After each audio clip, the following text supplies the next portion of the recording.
भागवत महापुराण महात्म्य अध्याय तीसरा। भगवान की विभूतियों का वर्णन। सूत जी कहते हैं, उद्धव जी ने वहां एकत्र हुए सब लोगों को श्री कृष्ण कीर्तन में लगा देखकर सभी का सत्कार किया और राजा परीक्षित को हृदय से लगाकर कहा। उद्धव जी ने कहा, राजन तुम धन्य हो, एकमात्र श्री कृष्ण की भक्ति से ही पूर्ण हो, क्योंकि श्री कृष्ण संकीर्तन के महोत्सव में तुम्हारा हृदय इस प्रकार निमग्न हो रहा है। बड़े सौभाग्य की बात है कि श्री कृष्ण की पत्नियों के प्रति तुम्हारी भक्ति और व्रजनाभ पर तुम्हारा प्रेम है। तात, तुम जो कुछ कर रहे हो सब तुम्हारे ही अनुरूप है। क्यों ना हो, श्री कृष्ण ने ही तुम्हारे शरीर और वैभव प्रदान किया है, अतः तुम्हारा उनके परपौत्र पर प्रेम होना स्वाभाविक ही है। इसमें तनिक भी संदेह नहीं है कि समस्त द्वारका वासियों में ये लोग सबसे बढ़कर धन्य हैं, जिन्हें व्रज में निवास कराने के लिए भगवान श्री कृष्ण ने अर्जुन को आज्ञा दी थी। श्री कृष्ण का मन रूपी चंद्रमा राधा के मुख की प्रभा रूप चांदनी के युक्त हो उनकी लीला भूमि वृंदावन को अपनी किरणों से सुशोभित करता हुआ यहाँ सदा प्रकाशमान रहता है। श्री कृष्ण चंद्र नित्य परिपूर्ण हैं, प्राकृत चंद्रमा की भांति उनमें वृद्धि और क्षय रूप विकार नहीं होते। उनकी जो 16 कलाएं हैं उनसे सहस्त्रों चिन्मय किरणें निकलती रहती हैं, इनसे उन्हें सहस्त्रों भेद हो जाते हैं। इन सभी कलाओं से युक्त नित्य परिपूर्ण श्री कृष्ण इस व्रज भूमि में सदा ही विद्यमान रहते हैं। इस भूमि में और उनके स्वरूप में कुछ अंतर नहीं है। राजेंद्र परीक्षित, इस प्रकार विचार करने पर सभी व्रजवासी भगवान के अंग में स्थित हैं। शरणागतों का भय दूर करने वाले जो ये व्रज हैं, उनका स्थान श्री कृष्ण के दाहिने चरण में है। इस अवतार में भगवान श्री कृष्ण ने इन सबको अपनी योग माया से अभिभूत कर लिया है। उसी के प्रभाव से ये अपने स्वरूप को भूल गए हैं और इसी कारण सदा दुखी रहते हैं। यह बात निसंदेह ऐसी ही है। श्री कृष्ण का प्रकाश प्राप्त हुए बिना किसी को भी अपने स्वरूप का बोध नहीं हो सकता। जीवों के अंतःकरण में जो श्री कृष्ण तत्व का प्रकाश है, उस पर सदा माया का पर्दा पड़ा रहता है। 28वें द्वापर के अंत में जब भगवान श्री कृष्ण स्वयं ही सामने प्रकट होकर अपनी माया का पर्दा उठा लेते हैं, उस समय जीवों को उनका प्रकाश प्राप्त होता है। किंतु वह समय तो बीत गया, इसीलिए उनके प्रकाश की प्राप्ति के लिए अब दूसरा उपाय बतलाता जा रहा हूँ। सुनो, 28वें द्वापर के अतिरिक्त समय में यदि कोई श्री कृष्ण तत्व का प्रकाश पाना चाहे तो उसे वह श्रीमद् भागवत से ही प्राप्त हो सकता है। भगवान के भक्त जहाँ जब कभी श्रीमद् भागवत शास्त्र का कीर्तन और श्रवण करते हैं, वहाँ उस समय भगवान श्री कृष्ण साक्षात रूप से विराजमान रहते हैं। जहाँ श्रीमद् भागवत ने एक या आधे श्लोक का ही पाठ होता है, वहाँ भी श्री कृष्ण अपनी प्रियतमा गोपियों के साथ विद्यमान रहते हैं। इस पवित्र भारतवर्ष में मनुष्यों का जन्म पाकर भी जिन लोगों ने पाप के अधीन होकर श्रीमद् भागवत नहीं सुना, उन्होंने मानो अपने ही हाथों अपनी हत्या कर ली। जिन बड़भागिनों ने प्रतिदिन श्रीमद् भागवत शास्त्र का सेवन किया है, उन्होंने अपने पिता, माता और पत्नी इन तीनों के ही कुल का भली भांति उद्धार कर दिया।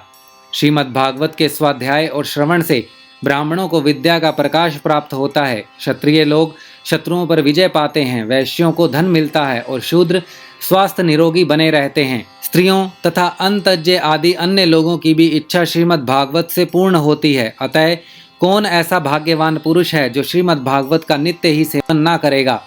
अनेकों जन्मों तक साधना करते करते जब मनुष्य पूर्ण सिद्ध हो जाता है, तब उसे श्रीमद् भागवत की प्राप्ति होती है। भागवत से भगवान का प्रकाश मिलता है, जिससे भगवत भक्ति उत्पन्न होती है।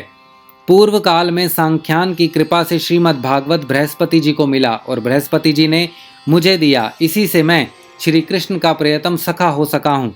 परीक्षित, बृहस्पति जन के संप्रदाय का क्रम भाव वाले भगवान श्री कृष्ण परीक्षित, बृहस्पति जी ने मुझे एक आख्यानिका भी सुनाई थी, उसे तुम सुनो।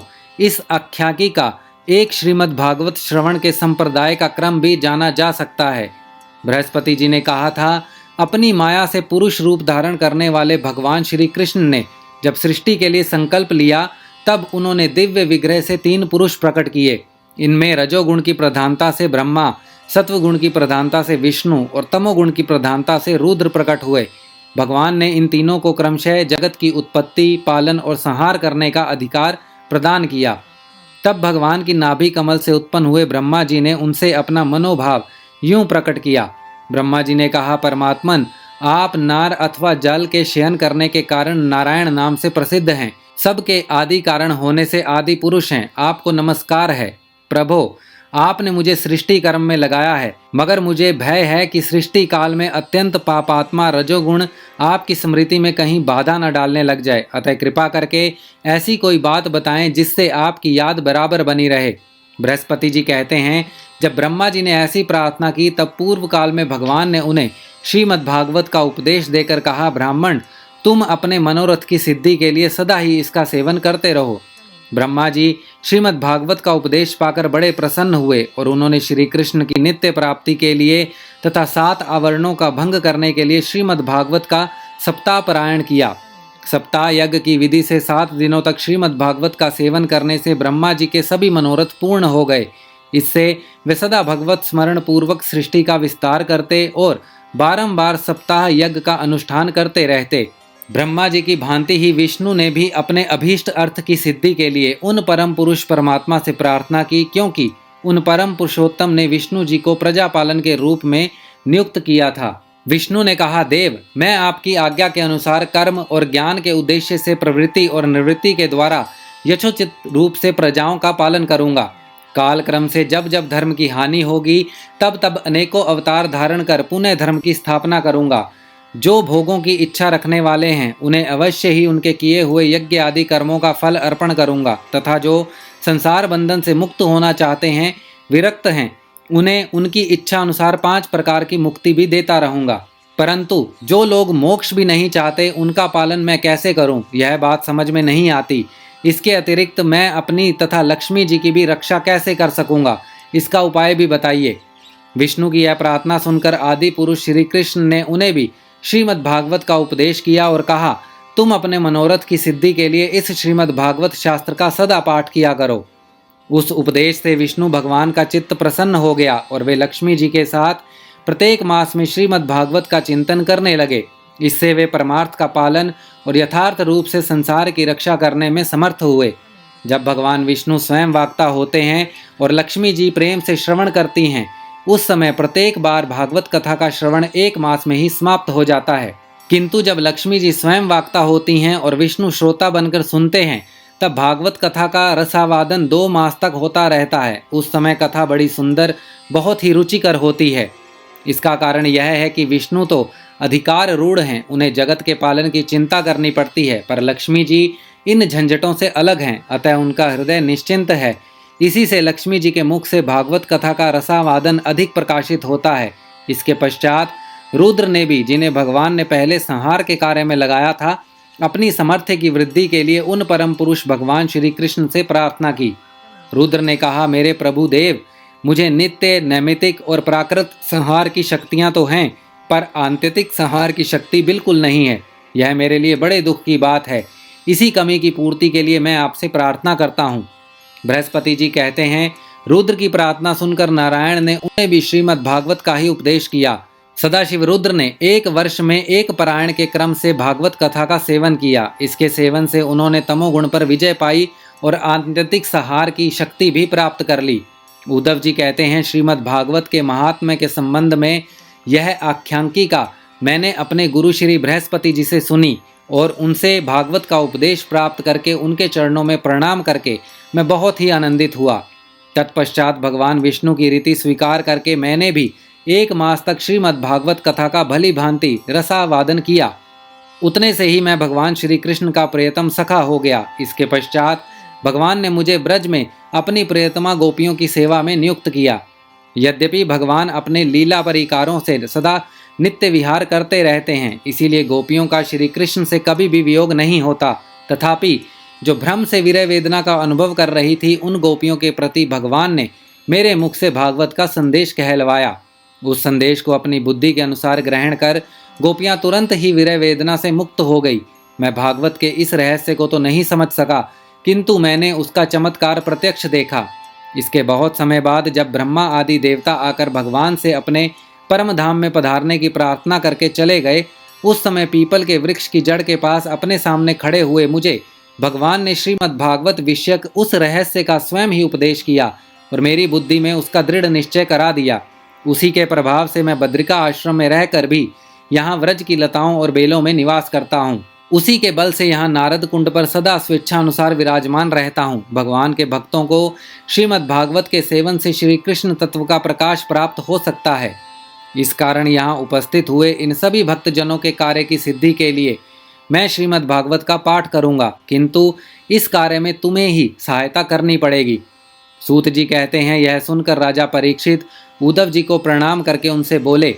परीक्षित ने कहा, हरिदास उद्धव जी, आप निश्चिंत होकर श्रीमद् भागवत कथा का कीर्तन करें। इस कार्य में मुझे जिस प्रकार की सहायता करनी आवश्यक हो उसके लिए आज्ञा। सूत जी कहते हैं, परीक्षित का यह वचन सुनकर उद्धव जी मन ही मन बहुत प्रसन्न हुए और बोले। उद्धव जी ने कहा, राजन, भगवान श्री कृष्ण ने जब से इस पृथ्वी तल का परित्याग कर दिया है तब से यहाँ अत्यंत बलवान कलयुग का प्रभाव हो गया है। जिस समय यह शुभ अनुष्ठान यहाँ आरंभ हो जाएगा, बलवान कलयुग अवश्य ही इसमें बहुत बड़ा विघ्न डालेगा। इसीलिए तुम दिग्विजय के लिए जाओ और कलयुग को जीतकर अपने वश में करो। इधर मैं तुम्हारी सहायता से वैष्णवी रीति का सहारा लेकर 1 महीने तक यहाँ श्रीमद् भागवत कथा का रसास्वादन करूँगा और इस प्रकार भागवत कथा के रस का प्रसार करके इन सभी श्रोताओं को भागवत मधुसूदन के नित्य गोलोक धाम में पहुँचाऊँगा। सूत जी कहते हैं, उद्धव जी की बात सुनकर राजा परीक्षित पहले तो कलयुग पर विजय पाने के विचार से बड़े ही प्रसन्न हुए, परंतु पीछे यह सोचकर कि मुझे भागवत कथा के श्रवण से वंचित ही रहना पड़ेगा, चिंता से व्याकुल हो उठे। उस समय उन्होंने उद्धव जी से अपना अभिप्राय इस प्रकार प्रकट किया। राजा परीक्षित ने कहा, हे तात, आपकी आज्ञा के अनुसार तत्पर होकर मैं कलयुग को तो अवश्य ही अपने वश में करूँगा, मगर श्रीमद् भागवत की प्राप्ति मुझे कैसे होगी? मैं भी आपके चरणों की शरण में आया हूँ, अतः मुझ पर भी आपको अनुग्रह करना चाहिए। सूत जी कहते हैं, इनके इस वचन को सुनकर उद्धव जी पुनः बोले। उद्धव जी ने कहा, राजन, तुम्हें तो किसी भी बात के लिए किसी प्रकार की भी चिंता नहीं करनी चाहिए, क्योंकि इस भागवत शास्त्र के प्रधान अधिकारी तो तुम ही हो। संसार के मनुष्य नाना प्रकार के कर्मों में रचे पचे हुए हैं। ये लोग आज तक प्रायः भागवत श्रवण की बात भी नहीं जानते। तुम्हारे ही प्रसाद से इस भारतवर्ष में रहने वाले अधिकांश मनुष्य श्रीमद् भागवत कथा की प्राप्ति होने पर शाश्वत सुख प्राप्त करेंगे। महर्षि भगवान श्री शुकदेव जी साक्षात नंदन श्री कृष्ण के स्वरूप हैं। वे ही तुम्हें श्रीमद् भागवत की कथा सुनाएंगे, इसमें तनिक भी संदेह की बात नहीं है। राजन, उस कथा के श्रवण से तुम ब्रजेश्वर श्री कृष्ण के नित्य धाम को प्राप्त करोगे। इसके पश्चात इस पृथ्वी पर श्रीमद् भागवत कथा का प्रचार होगा। अतः राजेंद्र परीक्षित, तुम जाओ और कलयुग को जीत कर अपने वश में करो। सूत जी कहते हैं, उद्धव जी के इस प्रकार कहने पर राजा परीक्षित ने उनकी परिक्रमा करके उन्हें प्रणाम किया और दिग्विजय के लिए चले गए। इधर ब्रज ने भी अपने पुत्र प्रतिबाहु को अपनी राजधानी मथुरा का राजा बना दिया और माताओं को साथ ले उसी स्थान पर जहां उद्धव जी प्रकट हुए थे जाकर श्रीमद् भागवत सुनने की इच्छा से रहने लगे। तदंतर उद्धव जी ने वृंदावन में गोवर्धन पर्वत के निकट 1 महीने तक श्रीमद् भागवत कथा के रस की धारा बहाई।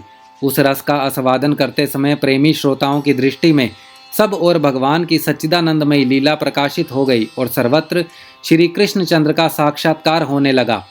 उस समय सभी श्रोताओं ने अपने को भगवान के स्वरूप में स्थित देखा।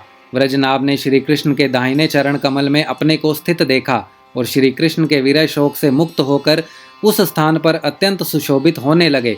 व्रजनाभ की वे रोहिणी आदि माताएं भी रास की रजनी में प्रकाशित होने वाले श्री कृष्ण रूपी चंद्रमा के विग्रह में अपने को कला और प्रभा के रूप में स्थित देख बहुत ही विस्मित हुई और अपने प्राण प्यारे की विरह वेदना से छुटकारा पाकर उनके परम धाम में प्रविष्ट हो गई। इसके अतिरिक्त भी जो श्रोतागण वहाँ उपस्थित थे वे भी भगवान की नित्य अंतरंग लीला में सम्मिलित होकर इस स्थूल व्यवहारिक जगत से तत्काल अंतर ध्यान हो गए। वे सभी सदा ही गोवर्धन पर्वत के कुंज और झाड़ियों में, वृंदावन, काम्यवन आदि वनों में तथा वहाँ की दिव्य गौओं के बीच में श्री कृष्ण के साथ विचरते हुए अनंत आनंद का अनुभव करते रहते। जो लोग श्री कृष्ण के प्रेम में मग्न हैं उन भावुक भक्तों को उनके दर्शन भी होते हैं।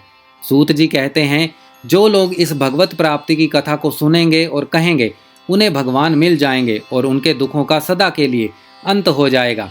भागवत महापुराण महात्म्य अध्याय 3 समाप्त।